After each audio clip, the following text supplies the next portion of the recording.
اعوذ باللہ من الشیطان الرجیم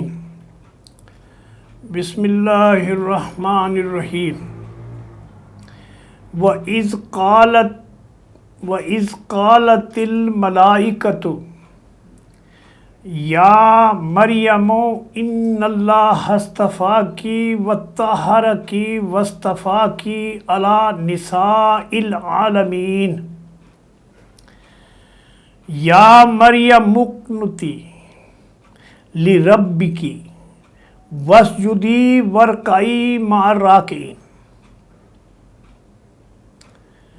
شروع اللہ کے نام سے جو بہت مہربان اور نہایت رحم کرنے والا ہے۔ پھر وہ وقت بھی یاد کرنے کے لائق ہے کہ جب فرشتوں نے مریم سے آ کر کہا کہ اے مریم، اللہ نے تجھے فضیلت بخشی ہے، برگزیدہ کیا ہے، پاکیزگی عطا کی ہے اور تمام دنیا کی عورتوں میں تمہیں افضلیت اور فضیلت عطا کی ہے، ترجیح دی ہے اور اپنی خدمت کے لیے تم کو چن لیا ہے۔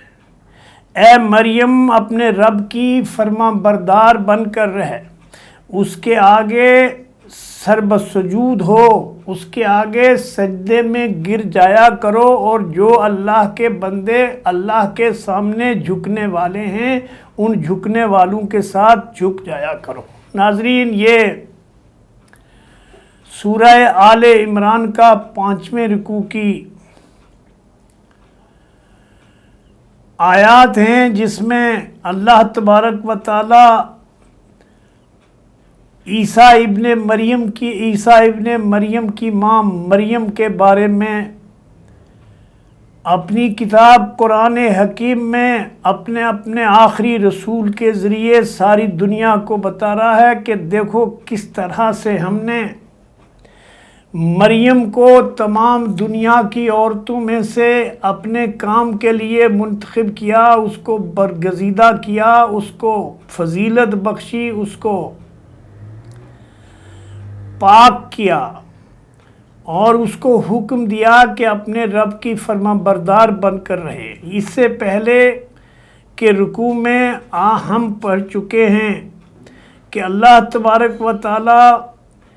مریم کی پیدائش کا ذکر کرتا ہے اور پھر زکریا علیہ السلام کی اس دعا کا ذکر فرماتا ہے جس میں کہا گیا کہ پروردگار تو مجھے اولاد عطا کر۔ فرمایا ذالک من انباء الغیب نوحیہ الیک وکنت لدیہم اذ یلقون اقلامہم ایہم یکفل مریم وما کنت لدیہم اذ یختصمون۔ اے نبی، یہ باتیں غیب کی ہیں، یہ غیب کی خبریں ہیں جو تم کو ہم وحی کے ذریعے بتا رہے ہیں، ورنہ تم اس وقت موجود نہیں تھے جب ہیکل کے خادم یہ فیصلہ کرنے کے لیے کہ مریم کا سرپرست کون ہو اپنے قلم پھینک رہے تھے، اور نہ تم اس وقت حاضر تھے جب ان کے درمیان جھگڑا ہو رہا تھا۔ اذ قالت الملائکۃ یا مریم ان اللہ یبشرک بکلمۃ منہ اسمہ المسیح عیسی ابن مریم وجیہا فی الدنیا والآخرۃ ومن المقربین یکلم الناس فی المہد وکہلا من الصالحین۔ اور جب فرشتوں نے کہا اے مریم، اللہ نے تجھے ایک فرمان کی خوشخبری دیتا ہے اور اس کا نام عیسیٰ ابن مریم ہوگا، دنیا اور آخرت میں وہ معزز ہوگا، اللہ کے مقرب بندوں میں شمار کیا جائے گا، لوگوں سے گہوارے میں گود میں بات کرے گا، کلام کرے گا اور بڑی عمر کو پہنچ کر بھی وہ ایک صالح مرد ہوگا۔ قالت ربی انا یکون لی، اور یہ سن کر مریم کہنے لگی پروردگار میرے ہاں ولدم ولم یمسسنی بشرن، میرے ہاں بچہ کیسے ہوگا جبکہ کسی مرد نے مجھے چھوا تک نہیں ہے۔ قال کذالک اللہ یخلق ما یشاء اذا قضى امرا فانما یقول له کن فیکون وَيُعَلِّمُهُمُ الْكِتَابَ وَالْحِکْمَةَ وَالتَّوْرَاةَ وَالْإِنْجِیلَ، فرمایا ایسا ہی ہوگا، ایسا ہی ہوگا، اللہ جو چاہتا ہے وہ کرتا ہے، وہ جب کسی کام کا فیصلہ کرتا ہے تو وہ کہتا ہے ہو جا اور وہ ہو جاتا ہے۔ اور فرمایا اللہ اسے یعنی عیسیٰ ابن مریم کو کتاب اور حکمت کی تعلیم دے گا، تورات اور انجیل کا علم عطا فرمائے گا، اور بنی اسرائیل کی طرف اس کو رسول بنا کر بھیجے گا۔ وَرَسُولًا إِلَىٰ بَنِي إِسْرَائِيلَ أَنِّي قَدْ جِئْتُكُم بِآيَةٍ مِّن رَّبِّكُمْ وَأَنِّي أَخْلُقُ لَكُم مِّنَ الطِّينِ كَهَيْئَةِ الطَّيْرِ فَانفُخُوا فِيهِ وَيَكُونَ طَيْرًا بِإِذْنِ اللَّهِ وَأُبْرِئُ الْأَكْمَحَ وَالْأَبْرَصَ وَأُحْيِي الْمَوْتَى بِإِذْنِ اللَّهِ وَأُنَبِّئُكُم بِمَا تَأْكُلُونَ وَمَا تَدَّخِرُونَ فِي بُيُوتِكُمْ إِنَّ فِي ذَلِكَ لَآيَاتًا لَكُمْ إِن كُنتُم مُّؤْمِنِينَ۔ اور اس کو بنی اسرائیل کی طرف اپنا رسول مقرر کرے گا، اور جب وہ بے حیثیت رسول بنی اسرائیل کے پاس آیا تو اس نے کہا میں تمہارے رب کی طرف سے تمہارے پاس ایک نشانی لے کر آیا ہوں، میں تمہارے سامنے مٹی کے پرندے کا مجسمہ بناتا ہوں، اس میں پھونک مارتا ہوں اور وہ اللہ کے حکم سے پرندہ بن جاتا ہے، میں اللہ کے حکم سے مادرزاد اندھے اور کوڑی کو اچھا کرتا ہوں، اور اس کے اذن سے مردو کو زندہ کرتا ہوں، میں تمہیں بتاتا ہوں کہ تم کیا کھاتے ہو اور کیا اپنے گھروں میں ذخیرہ کرتے ہو، اس میں تمہارے لیے کافی نشانیاں ہیں اگر تم ایمان لانے والے ہو۔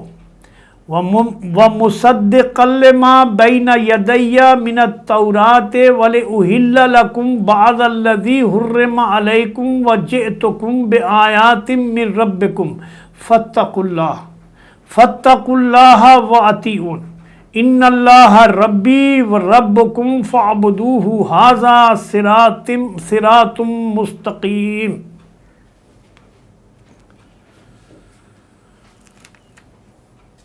اور میں اس تعلیم اور ہدایت کی تصدیق کرنے والا بن کر آیا ہوں جو تورات میں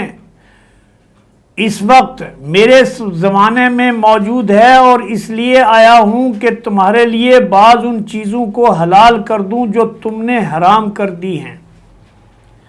دیکھو میں تمہارے رب کی طرف سے تمہارے پاس نشانی لے کر آیا ہوں، لہٰذا تم میری پیروی اور اطاعت کرو، اللہ میرا بھی رب ہے اور تمہارا بھی رب ہے، اور لہٰذا تم اسی کی بندگی اختیار کرو جس کی بندگی میں کرتا ہوں، یہی سیدھا راستہ ہے۔ فَلَمَّا أَحْصَىٰ عِیسَىٰ مِنْهُمُ الْكُفْرَ قَالَ مَنْ أَنصَارِي إِلَى اللَّهِ قَالَ الْحَوَارِيُّونَ نَحْنُ أَنصَارُ اللَّهِ آمَنَّا بِاللَّهِ وَاشْهَدْ بِأَنَّا مُسْلِمُونَ رَبَّنَا آمَنَّا بِمَا أَنزَلْتَ وَاتَّبَعْنَا الرَّسُولَ فَاكْتُبْنَا مَعَ الشَّاهِدِينَ وَمَكَرُوا وَمَكَرَ اللَّهُ وَاللَّهُ خَيْرُ الْمَاكِرِينَ۔ جب عیسیٰ نے محسوس کیا کہ بنی اسرائیل کفر پر اور انکار کے اوپر جم گئے ہیں تو اس نے کہا کون اللہ کی راہ میں میرا مددگار ہوتا ہے؟ حواریوں نے جواب دیا ہم آپ کے اللہ کے راستے میں ہم آپ کے مددگار ہیں اور ہم اللہ پر ایمان لائے اور آپ گواہی دینا کہ ہم اللہ کے مسلم بندے ہیں۔ انہوں نے دعا کی، ہمارے رب، اے ہمارے رب، جو فرمان تو نے نازل کیا ہے ہم نے اسے مان لیا ہے اور اس رسول کی پیروی کرنا ہم نے قبول کر لیا ہے اور ہمارا نام گواہی دینے والوں میں لکھ لے۔ پھر بنی اسرائیل کی خفیہ تدبیریں کرنے لگے، جب جواب میں اللہ نے اپنی عظیم تدبیر اور منصوبے کے ذریعے ان کی ساری تدابیر کو ملیہ میٹ کر دیا۔ اقول قولی ھذا استغفر اللہ لی ولکم وسائر المؤمنین۔